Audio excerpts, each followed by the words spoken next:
Hello guys, मेरा नाम है अतुल और आज हम बात करने वाले हैं लोडर फंक्शन के बारे में। इसको हम कैसे इम्प्लीमेंट कर सकते हैं, इसके क्या फ़ायदे हैं। तो जैसा हम जानते हैं कि रिएक्ट राउटर के वर्जन 6.4 में बेसिकली 3 चीज़ों पे काम किया गया है कि डेटा में रीड कैसे करना है, राइट कैसे करना है और नेविगेशन को कैसे इम्प्लीमेंट करना है। तो अगर आपको डेटा रीड करना है तो उसके लिए आपको लोडर फंक्शन का यूज करना पड़ेगा। तो पहले हम क्या करते थे कि अगर हम रिएक्ट राउटर के पुराने वर्जन्स पे बात करें तो बेसिकली हम क्या करते थे, कोई भी डेटा हमें या फिर कोई भी एपीआई हमें कॉल करनी होती थी तो हम यूज इफ़ेक्ट का यूज करते थे।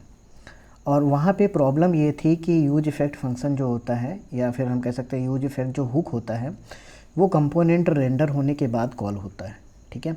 बट अगर हम लोडर फंक्शन की बात करें तो ये जो है कंपोनेंट के रेंडर होने का वेट नहीं करता है।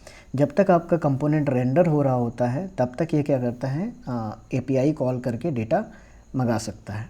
तो देखते हैं इसको कैसे इम्प्लीमेंट करते हैं। तो सबसे पहले हम क्या करते हैं, यहाँ पे रिएक्ट राउटर क्रिएट कर लेते हैं।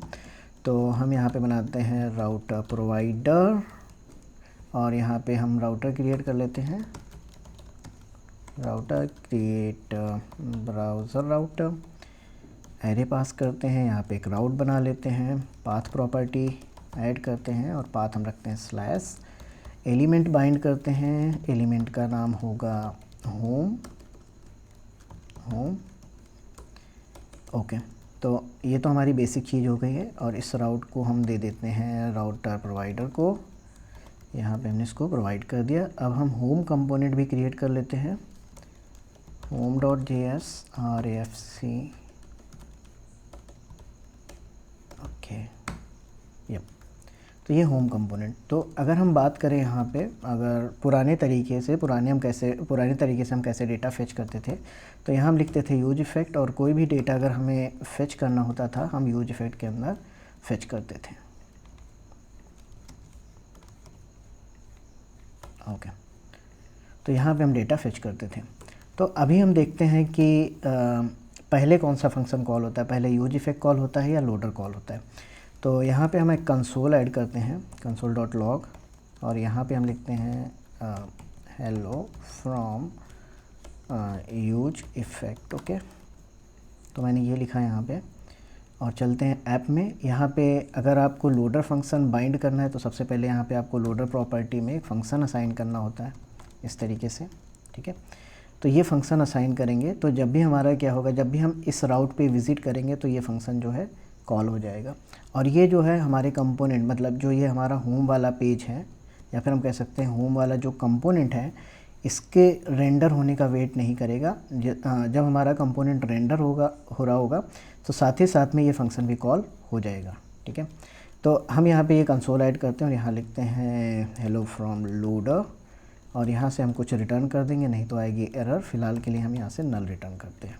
ओके, तो एप्लीकेशन हमारी रनिंग है और यहाँ पे आप देखोगे हेलो फ्रॉम लोडर पहले कॉल हो रहा है, बाद में कॉल हो रहा है हेलो फ्रॉम यूज इफ़ेक्ट, ठीक है। तो इससे हमें ये पता चला कि पहले कौन सा फंक्शन कॉल हो रहा है। अब हमारे कंपोनेंट को हो सकता है कि रेंडर होने में कुछ समय लगे, मे बी हम कह सकते हैं कुछ मिली सेकेंड लगेंगे, बट जितनी देर में हमारा कंपोनेंट रेंडर होगा उतनी देर में जो है यहाँ पे लोडर फंक्शन की मदद से हम जो है डेटा सर्वर से मंगा सकते हैं, ठीक है। ये तो एक तरीका हो गया लोडर फंक्शन को यहाँ पे बाइंड करने का। आप चाहो तो यहाँ पे अपने कंपोनेंट के साथ भी लोडर फंक्शन रख सकते हैं। तो यहाँ से हम करेंगे एक्सपोर्ट और लोडर कॉन्स्ट लोडर इस तरीके से, और इसका नाम आप कुछ भी रख सकते हैं यहाँ पे। और हम यहाँ पे एक फ़ंक्शन रिटर्न करते हैं इस तरीके से, और इसको हम यहाँ पे कर सकते हैं इंपोर्ट। अगर आप देखोगे तो ये कोड हम हटा सकते हैं यहाँ से और यहाँ पे लोडर को हम कर लेते हैं इंपोर्ट। आप चाहें तो इस तरीके से भी लिख सकते हैं, ठीक है। आप अपनी एप्लीकेशन में जाइए, रिलोड करिए तो देखिए यहाँ पे एरर आ रही है। एरर इसलिए आ रही है क्योंकि यहाँ से हमने कुछ भी रिटर्न नहीं किया है, तो हम यहाँ से रिटर्न कर देते हैं फ़िलहाल अभी एम्प्टी ऑब्जेक्ट, ठीक है। तो कोई एरर नहीं आने वाली।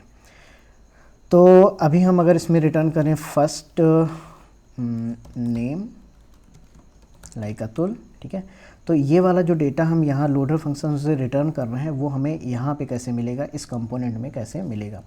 तो इसके लिए हमें मिलता है एक हुक जिसको हम कहते हैं यूज़ लोडर डेटा इस तरीके से।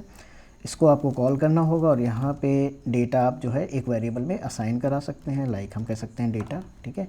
इस वेरिएबल का नाम कुछ भी हो सकता है। हम इसको अगर कंसोल कराएं, console.log एंड डेटा, इस तरीके से, तो आप देखोगे कि यहाँ पे जो है डेटा अभी आ चुका है, ठीक है।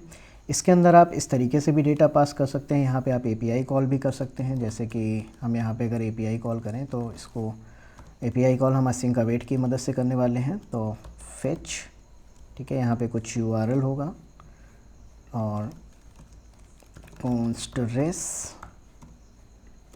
And const data is equal to res.json, इस तरीके से, और रिटर्न कर देंगे जो भी डेटा आएगा यहाँ से, इस तरीके से, ठीक है। और यहाँ पे हम क्या करते हैं, जेसन प्लेस होल्डर ओपन कर लेते हैं और यहाँ से हम ले लेते हैं URL ये वाला।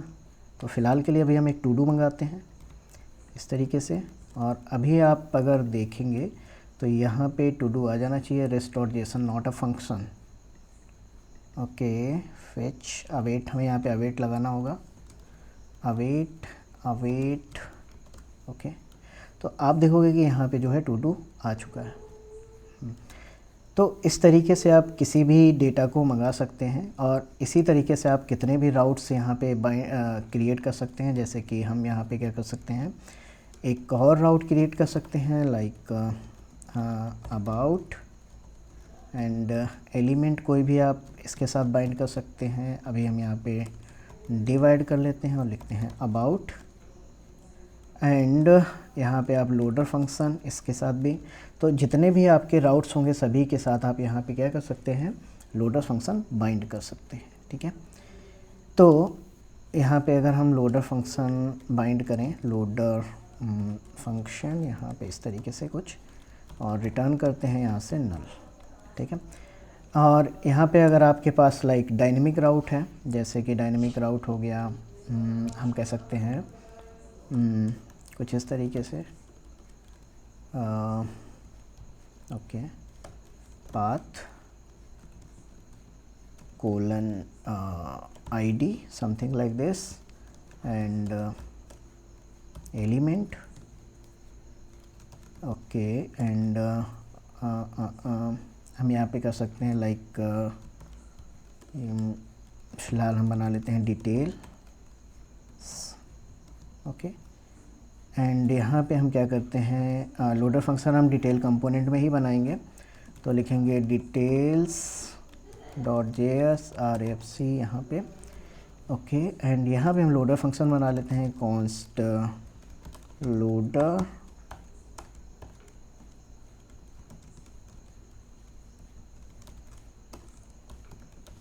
एक्सपोर्ट।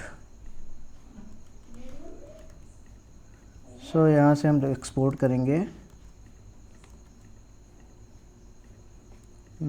लोडर फंक्शन हमने एक्सपोर्ट किया। अब जाएंगे app.js में और यहाँ पे हम बाइंड करेंगे loader function colon loader,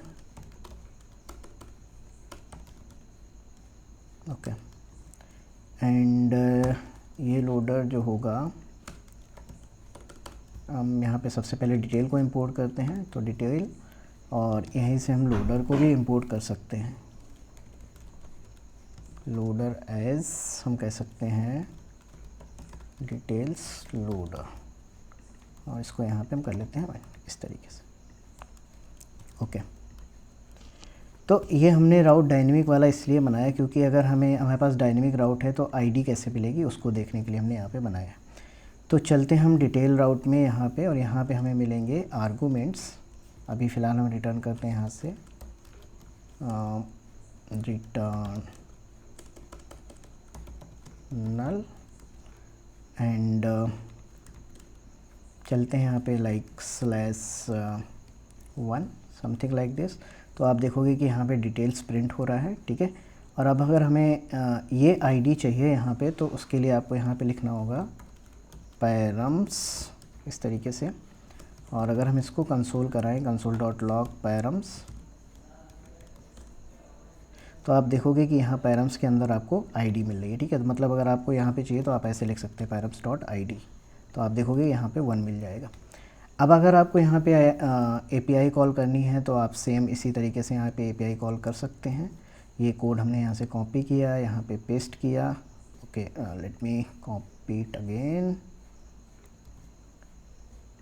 display. Okay, तो यहाँ पे हम क्या करेंगे, जो भी आईडी आएगी उसको हम यहाँ पे पुट करने वाले हैं।